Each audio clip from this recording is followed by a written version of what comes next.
one mess up with the legality end of stuff when it comes to like a claim or anything like that with an issue. If you're not 100% legal, you pretty much, I feel like you lose all credibility in a court case or whatever because you didn't even complete your due diligence as a contractor. The paperwork and the legality to make sure you are a strong, solid, established entity would be the first step before you buy equipment, before you buy tools. Get your liability end squared away so that you're established.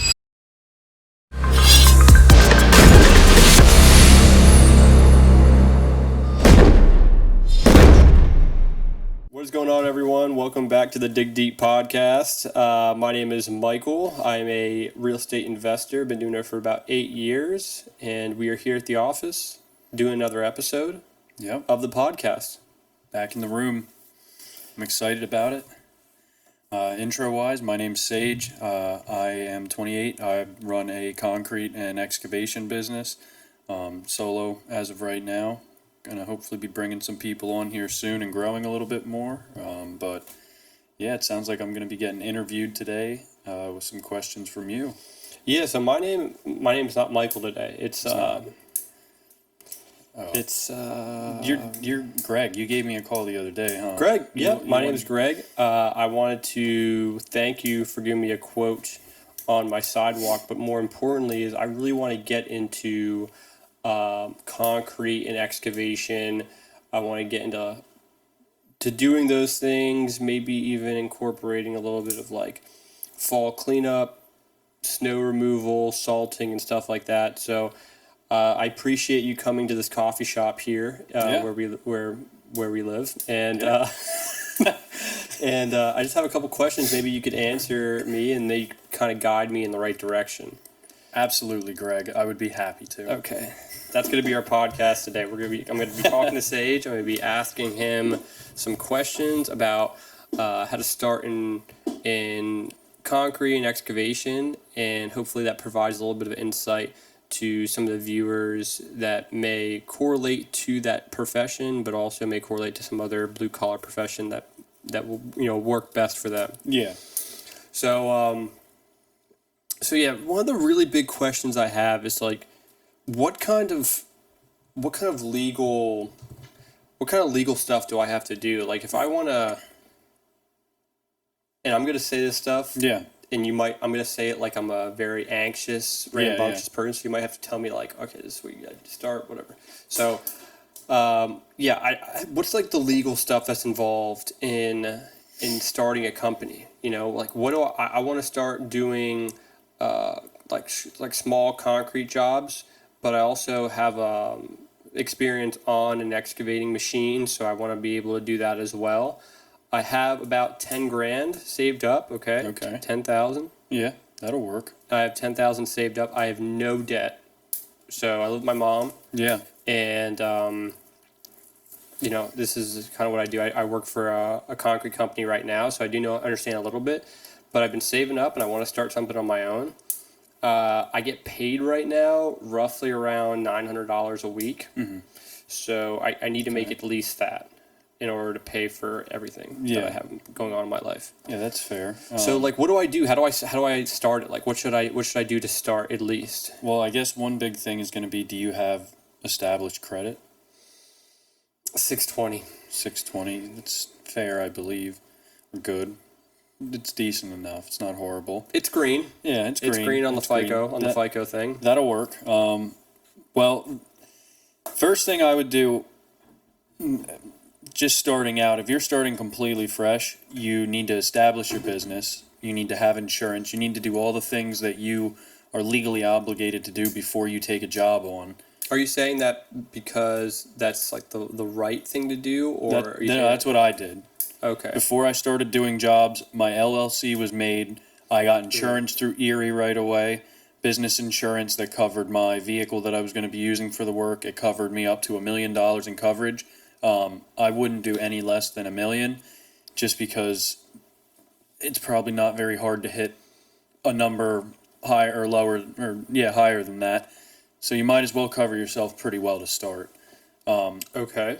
But Other than that, you need to. How much does the LLC cost? My LLC cost me $800. I went to a lawyer's office who does that kind of thing, and he took care of everything, and it was 100% hands-free, minus me signing papers and him having a meeting with me to explain stuff, but he did everything involved with me making sure that I was 100% legal, up to code with all the papers, forms, everything I had to file for the state, so that there wasn't any of that little stuff that got missed. Doing it on like, what the heck is it? I don't even know the websites, but I know there's websites you can go on and make an LLC on and stuff Yeah. like that.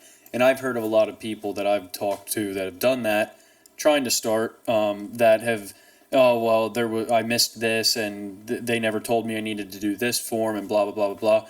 I just wanted to make sure when I started my business, it was started, everything was filled out that needed to be filled out, and the rest was just maintenance and updating that I would have to do on the forms that are already in.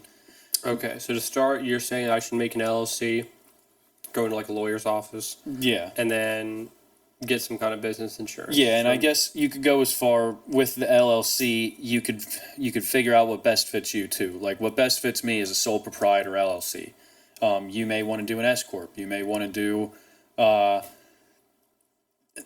I'm terrible with all the different tax stuff, but Yeah, there's a different realm and or corporation. Just however you want to play with your taxes and stuff like that.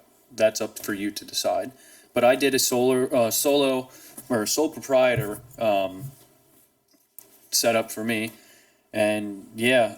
Other than that, the only other thing you would have to do legality wise, at least for me in Pennsylvania, I need to register with the state as a contractor, and I need to get my contractor's license. So I have a PA number that I have to do all of my everything I do regarding my entity is under that PA number. So that's kind of like my business driver's license, kind of. How do I get the How do I register with the state? And how do I get my contractor's number? I don't 100% remember the websites like right off the top of my head, but everything's Will the lawyer online. be able to like tell me how to do it? Yeah, I would assume so. Okay. Gotcha. I knew I was going to have to do that stuff, and once you start doing some research into like starting your business and shit, they have a bunch of different. If you need to do this part, click here for this link and application. You know what I mean? Once you start getting on government sites, they have a million different tabs, and I did it 3 years ago. You know what I mean? I think I just had to update my contractor number, but they even made that simple enough that I just had to go on a link, and it already had my stuff there, and I just had to update some information, so I didn't even have to go through the whole process again. Gotcha. Okay. Cool. So when it comes to like the legal stuff, you're saying that's why I should just start. Yeah. $800 is worth every penny. I don't know what it would be if you're listening out of state. This is for Lebanon, Pennsylvania. The person I went to, reputable lawyer, Buskin Davis. Buzzkin? Buskin. Buzzkin, dude. Buskin, B-U-Z. Dang, he sounds like a showman. Yeah. Buskin Davis Law Office. No. But yeah, I went to them, and yeah, it was $800, dude. And for me to know that I'm walking into my business venture, spending $800 to have everything be perfect and correct and filled out and nothing's missed by a professional, that's worth to me. That's a good investment, because one mess up with the legality end of stuff when it comes to like a claim or anything like that with an issue, if you're not 100% legal, you pretty much, I feel like you lose all credibility in a court case or whatever, because you didn't even complete your due diligence as a contractor. Yeah. So Okay, the gotcha. paperwork and the legality to make sure you are a strong, solid, established entity would be the first step before you buy equipment, before you buy tools. Get your liability end squared away so that you're established. Yeah, and for less than $1,000, it doesn't seem like it's that difficult or costs that much. It doesn't really take that much time because the lawyer does most of it. It's just a matter of signing everything. Yeah. Okay, so after I get all that stuff done, what else? So I got make LLC, I got business insurance, register with the state, and then get a contractor's number, which I could talk to the lawyer's office for. After I get all that stuff and I'm all squared away with that, well, like what else would you recommend? Can I get my truck? I've been looking at a couple trucks. Yeah, that's Don't know if I where should go into debt for my truck or not. I think I should buy like a real nice one. I'm gonna be beating it a lot, and I was thinking, get something for like 50, 60,000. I think that'd be good. It would look nice. It would show the customers that It would that be I have my shit together. it would be a shiny truck, that it would. And So I should get that. there, well, hold on, cowboy. I'm going to tell you my way of doing things, and this is how I think. This is not me saying my way's the right way, the wrong way, better way, or the worst way. This is just the way I would do it and the way I did do it, because it provides me a safety net. It doesn't put a lot of strain on me and my family, and it ensures that I'm not going to be in a pinch anywhere because of a lack of workflow, while still being able to complete as much work as I want to take on and can take on. So you need to first figure out exactly what you're going to be doing. I primarily do sidewalks, pads, porches, smaller excavation jobs. You know what I mean? This is all with my original setup, which was my 2006 Dodge Ram 2500, 6-speed manual. You can get whatever truck you want. I recommend a Cummins because a 6-year-old could work on them. You don't have to pull the whole body off of it to work on any part of it. It's very user-friendly, very easy, and they're tough trucks. That's just my preference. Once you figure out what you're doing, then you can figure out what kind of trailer you're going to get. I would recommend starting out with a pickup truck and a dump trailer combo. Whether you go with a 14-foot, I wouldn't go any less than 12. That's just my preference based on what I've been doing so far, productivity-wise, and what you can haul and space and everything else. A 6x12 is a good starter. And then based on what you're doing, like I said, I do sidewalks, patios, porches, small excavation stuff, so I haul a lot. I have equipment that I have to move a lot, and it's what's more convenient than being able to pull up to your job site with your machine, do your digging, do your hauling, and then at the end of the job, the same thing that you use to haul and take dirt away with, you can put your machine right back in and take it home. It's all in one package. You take your machine, you do your work, you take your machine home in a dump trailer. I've hauled skid steers, 35 series excavators, which is like a 7,500, 7,000 to 8,000 pound machine. In mine, they handle it great. It's not unsafe. I'm not putting crazy tongue weight on my truck. Overall, that setup dug hundreds of tons and moved hundreds of tons of dirt and concrete, dude. Hundreds. And it's 3 years old, and I haven't done a lick of maintenance on that dump trailer. Like, the brakes are starting to tell me they need changed or adjusted or something. But, dude, for what I've done to it and what I've asked it to do for me, to have no issues, you can't really beat that as a new business owner. You know what I mean? You want something that's going to be reliable, that's going to withstand, that's going to be multi-purposeful. Okay, and you said for trucks, what kind of truck should I get? I would recommend a Dodge, a diesel Dodge, only because the inline 6 Cummins motors are very easy to work on. There's not much to them. You can sit next to the motor compared to a Ford, Chevy, GMC. Everything's it's a bigger motor, different orientation, and you have to physically take the cab off of the truck, the whole body, usually to do any major repairs on those. Whereas I took my injectors and my Cummins out 3 times in a day before the sun went down and put them back in because this is my first time doing them. I didn't do them right the first couple times because of the torque sequences, but it's just so easy. Like, starting your business, you're going to want to make sure if you have to fix something, you can fix as much as you can so you're not spending more than you have to. So being in a situation where all of your stuff is very user-friendly, very simple, it's like intro to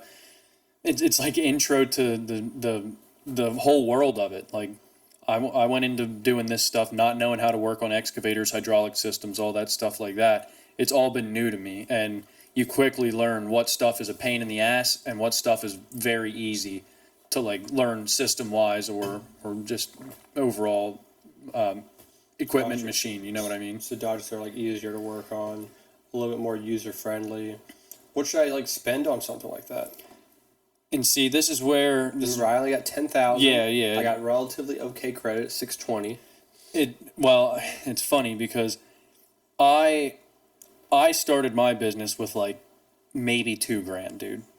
I spent I got that 800 from me and Justin splitting because that's all that was left in that account was 16. I took half of what was in there. So that paid for my business to get started. And then I got a loan for my Cummins, and I got a loan for, see, this is where it's a little different. Me and Justin were working together. I still didn't have any money at the end of it because of what happened.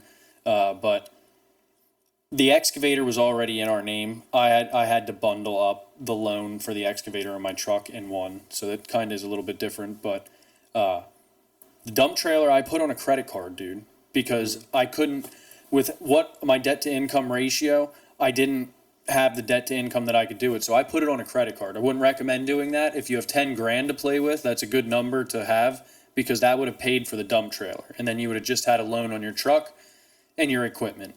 But your truck, you should definitely, and I would go off of, instead of a price tag, what you want to spend a month. So whatever you can get for, my truck payment's like $350. Any more than that,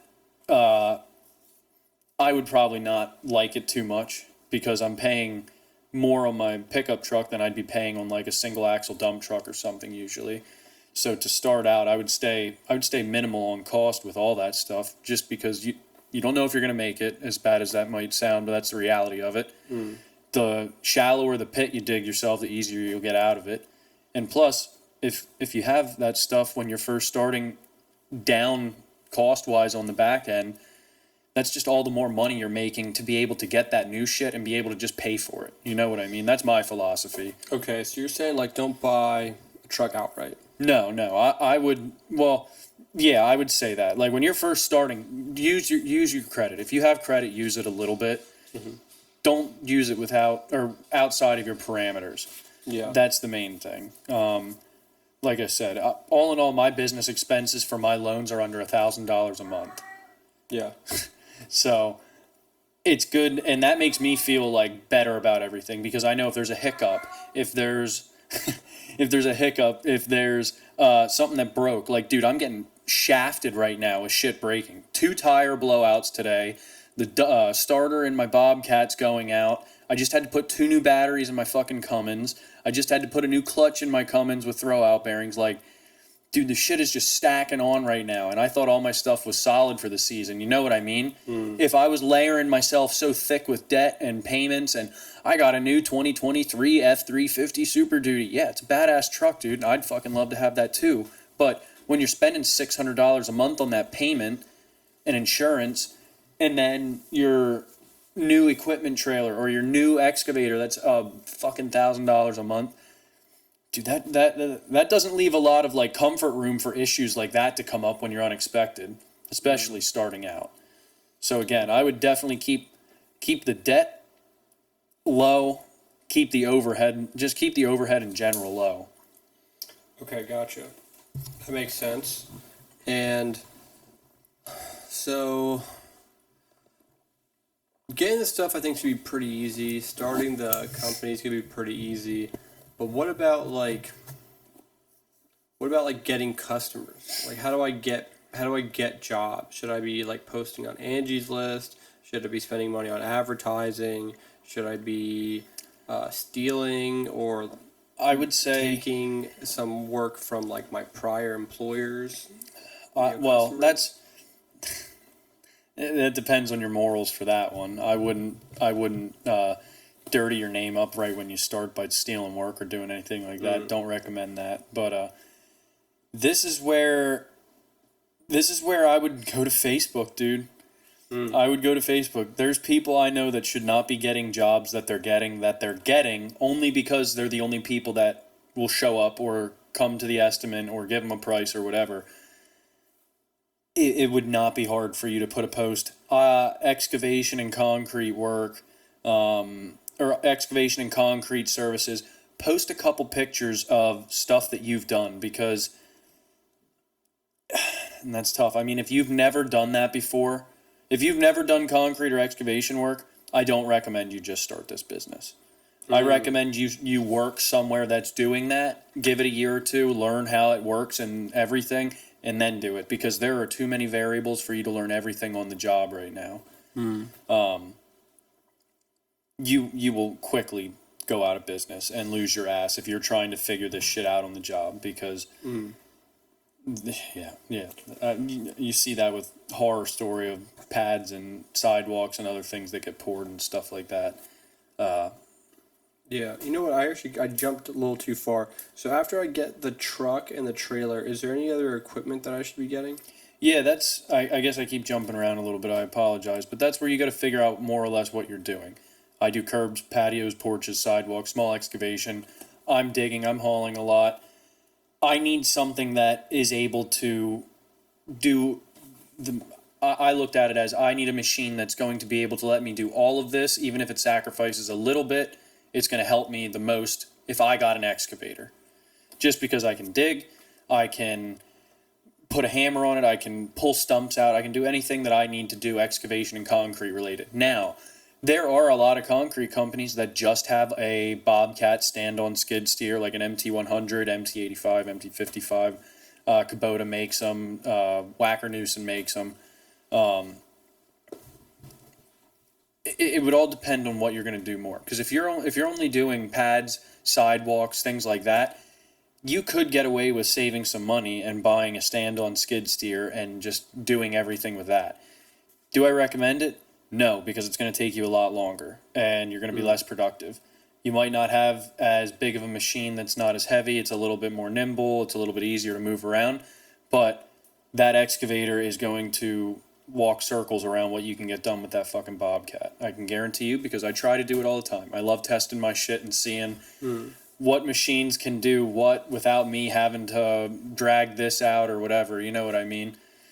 And I put that thing through the ringer, and usually 9 times out of 10, I'd rather have the John Deere there, but there are situations where I can't get the John Deere, and then I'm stuck just using the Bobcat, which in that case, like I said, it'll take you a little bit longer, but it'll do the job. But I'm all about production and speed. And What's like the price for something like that? For like a skid steer on a monthly basis, or like a small excavator? You can.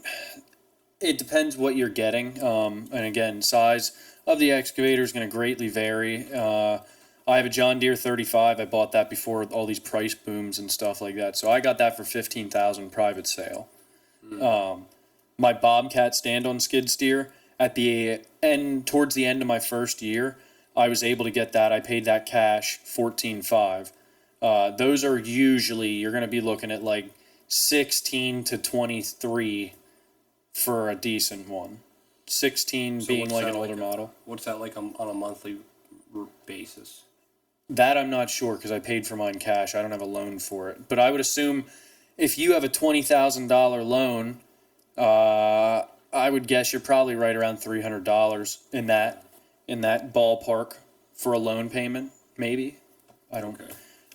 I would say you're probably in, for a piece of equipment. I would say between like $300 and $600 is probably like a good range for you to be able to find something that's going to be very reliable, in good shape, something that needs minimal. You're not looking to pick up a project. You're looking to pick up somebody's decent used machine. You know what I mean? It needs to do what you need it to do. It doesn't need to be a pavement princess. It doesn't have to have the best paint. As long as it's not spewing hydraulic fluid everywhere, it tracks, it moves, everything seems tight. It doesn't seem like it got beat to hell, and it's at a good price. I would definitely run it if everything checks out. You know what I mean? It's definitely, get these things that aren't the top of the line and get to use them, get to understand them, because you're gonna beat on them, you're gonna be mean to them, you're gonna do shit with them that you probably wouldn't want to do with a more expensive machine when you're first starting, because you're getting the hang of everything. So yeah. That's what I would recommend. Gotcha. So I'll probably be in the hole like somewhere in the ballpark of like $650, $600 a month between the truck. Probably even more with the trailer, unless I buy that one in cash. Yeah, that one would depend. Like I said, I did my trailer on a credit card just because of how I had to do everything. I didn't have enough room. So there are other ways besides loans and cash to do it. If you need to put it on a credit card, don't recommend it unless you have a good one that you have like a decent interest period that it's either decreased or no interest, and you think you could take that on and pay it like that. That's how I did mine. How much is a dump trailer? I was about to get to that.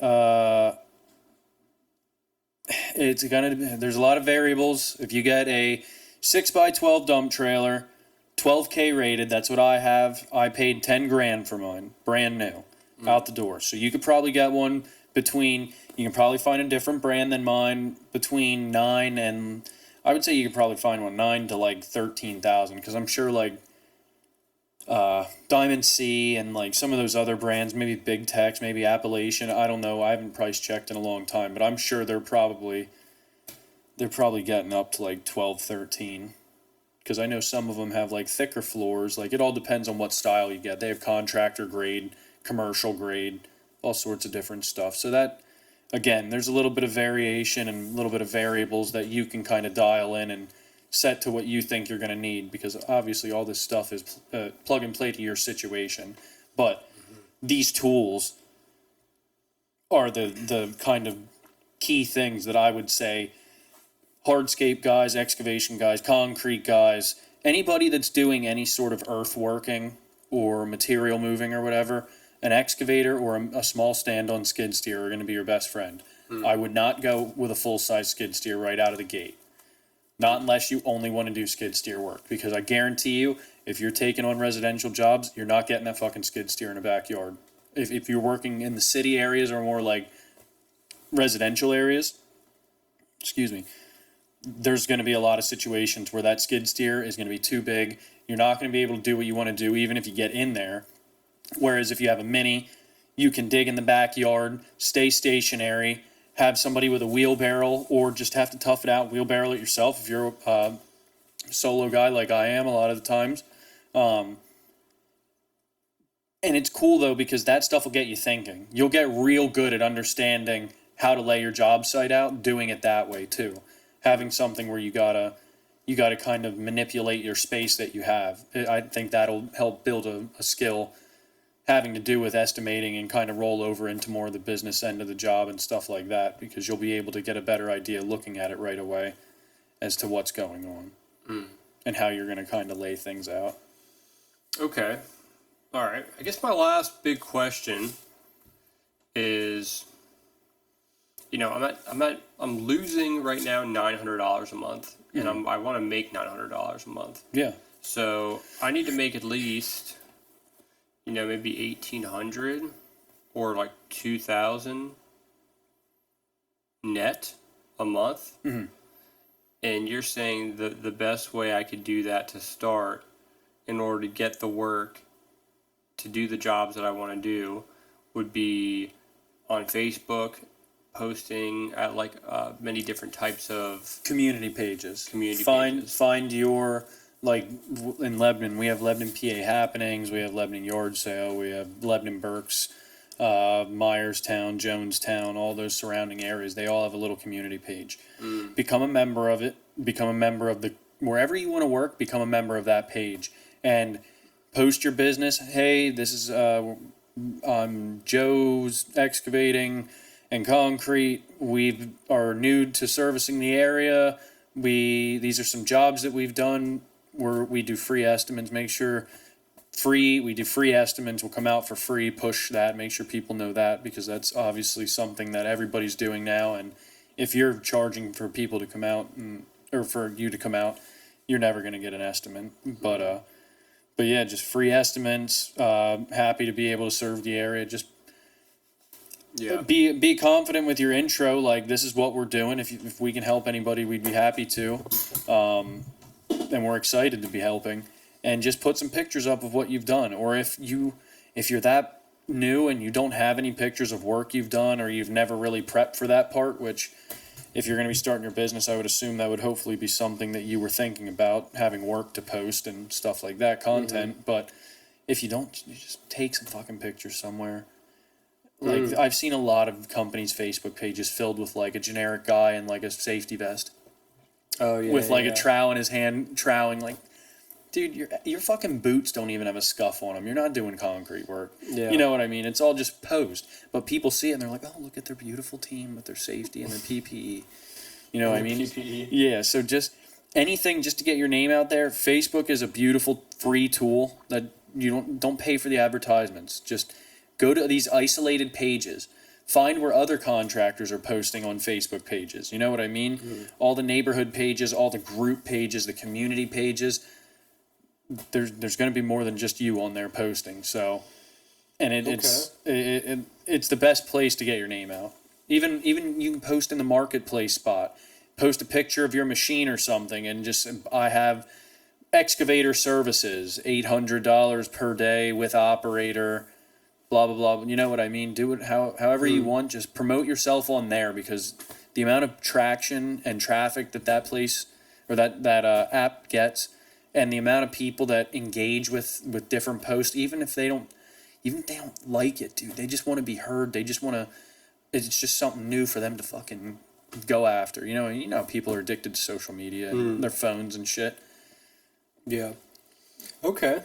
And that's the only way that you'd recommend doing advertising to start, based on your experience? Yeah, and again, I tend, when I started my stuff, this is how I did it. Everything was, I have to do this so that it works, but I want to make sure myself, my situation, my family is as safe as possible. Because, dude, again, I went out on a limb with fucking $800 or like $1,600 or whatever, $2,000 to my name. And I was like, well, I'm fucking restarting again. Let's hope this works out. I got to start working here soon. You know what I mean? I bought a dump truck, or I bought the dump trailer. I bought my Cummins. I had the excavator, but I got that shit, and I was like, all right, I got to get to work. And I just started pounding work out. And, yeah. Is there anything else that you'd recommend, any advice that you'd give me? We got the starting the legal stuff, the equipment to purchase, Yep. and then the advertising to get the jobs. Is there any other big things that you'd recommend someone starting like me, Mr. George, to get or to do or to think about, or something specific to really kickstart the business on my end? Just, I guess it would be to make sure. Just make sure you're ready to commit. That's the only thing I'm really gonna say. It's not really advice. That's just the reality of the situation. Like, if you can't commit to what you're starting, it's not gonna work out for you, because it's involved. There's a lot of money to be made, but the money also goes away quick in this line of work. You know what I mean? One repair is a whole week's pay, or 2 weeks' pay, or more. You know what I mean? One thing. Like, these machines aren't cheap. Everything you're using to do the work's not cheap. The tools aren't cheap. Hand tools, the shovels, like, nothing's cheap anymore, man. You got to make sure, if you're going for it, go for it. That's the biggest thing. I've been telling you and keeping you up to date, but dude, like, I've been battling heat sickness bad these past couple pours, where I'm like puking. I puked like 4 or 5 times the last pour we did besides today, and then that other one that took me out earlier in the season. And even today we worked and my head was pounding, dude. And there's just no point where I can't give up. I can't give up. That one where my body was shutting down and I was getting scared, that one I did give up. Thankfully. Adam was there. He finished out the little bit that needed to be done, and it turned out good. But that one was bad.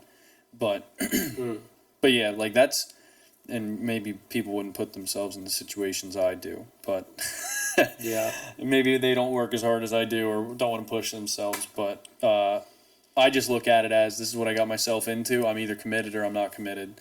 And so far, staying committed has worked out. It's worked out well. Nice. So I wouldn't recommend anything less than that.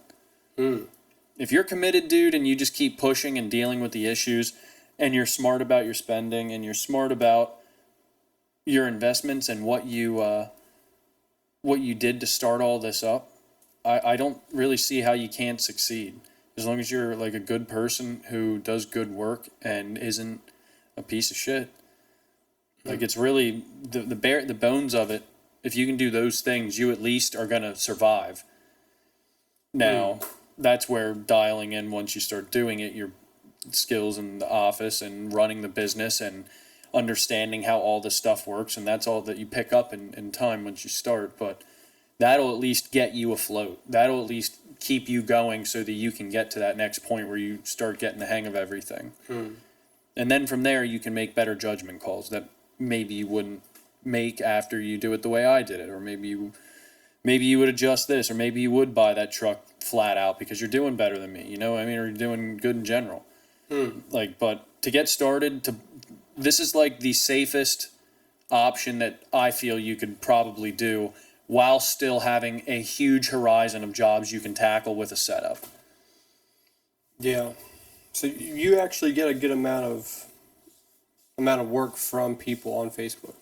That's all I've ever posted on. I've only ever posted on Facebook, and I've stopped posting on Facebook right now because I have a lot of work from word of mouth from people on Facebook and getting around like that in the first couple years.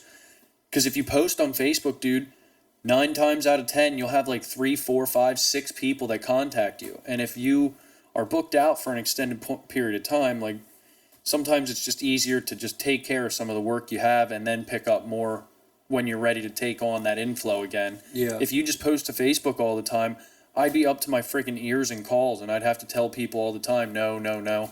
I would rather somebody not know of me than me have to tell them, yeah, I can't help you right now, and then them get a shitty taste in their mouth. Yeah. Because then on the off chance they would call me and I'm able to take the job or to give them an estimate or whatever, we keep a good positive relationship. It's kind of like a out of sight, out of mind type of deal. Yeah. But it is that easy, dude. You post something on there, at least that's how it seems around here. And it's not just me. Like, my name doesn't get posted more than a lot of other people's. But there's just a lot of, it's what a lot of people do, man. You know, I mean, it works. It works. This isn't like a secret recipe. But it is an effective one. Huh. Doesn't seem that difficult, dude. It's done. not when you look at it in the big picture. But when I'm looking at it on pen with paper, it yeah, doesn't when seem you put it in 5 bulletins like that's all you need to do, and then all the other details just are sitting sidelines. They didn't get tagged in yet. Yeah, yeah, it's it easy. seems a little bit easier. It's easy. Yeah, fair enough, man. That's awesome. Yeah, well, hopefully I'm able to do all this stuff and go from there. Yeah. You should be all right. What'd you say your name was? Like Josiah or something? Giorgio. My full name, Giorgio's my full Giorgio. name. But people just call me George or G. G? Or E. Call me George or G. Actually, it's E. But yeah, no, that's kind of... What do you do with the extra reserves? Like, I didn't really pay anything outright. So, like, what would I do with the extra money that I have? Just save it? For things that would go wrong? Well, I mean, if you have 10 grand, I would recommend buying. Yeah, I mean that.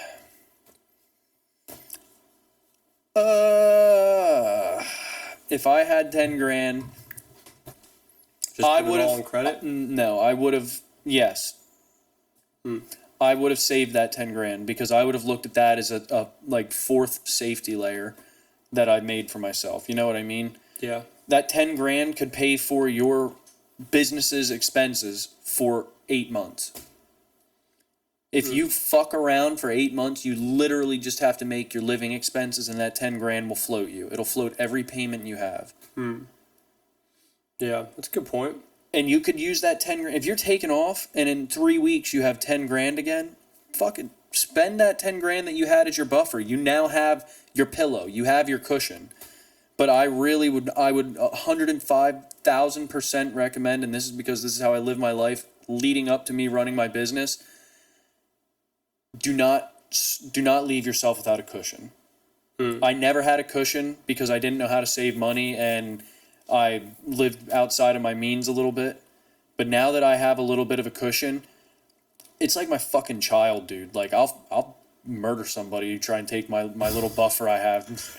Like, keep your fucking hands away from my money. Don't touch that cushion. Yeah. Back up. That's my cushion. Yeah, and like as long as it's above a certain number, I'm good. Like it can float around there. You know what I mean? If it's like if it's getting close or whatever. But So to start like someone who's starting out, what's the minimum cushion that you'd recommend someone to have?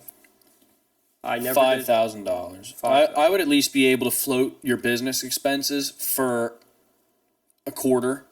You know what I mean? You have a bad quarter, so maybe 4 months or so.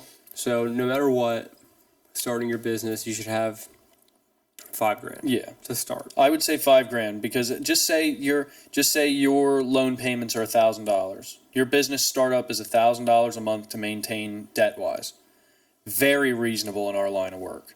You can make your you could do 2 jobs and make your entire business's payments back for that month in 2 jobs. And then the rest is just money you can make then. You know what I mean? So $1,000 a month, very attainable for a good setup, very attainable to pay for should something go wrong. And plus, like I said, the lower that number is, the lower or the more you can drag out if something bad happens. So, yeah, I mean, $5,000 probably be the minimum. That's a safe one. That's 5 months of expenses while you can figure something else out. 5 G's. I could do that. I could figure it out. I got 10 Dude, that's a lot of time. You got to think that's a lot of time for you to figure shit out if it's not going good.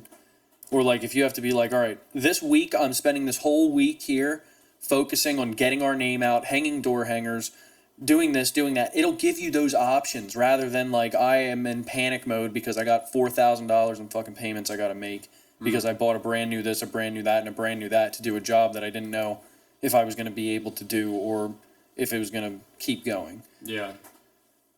Fair enough, man. Door hangers is another good one, is what you're saying. Yeah. That was you and Sam's idea.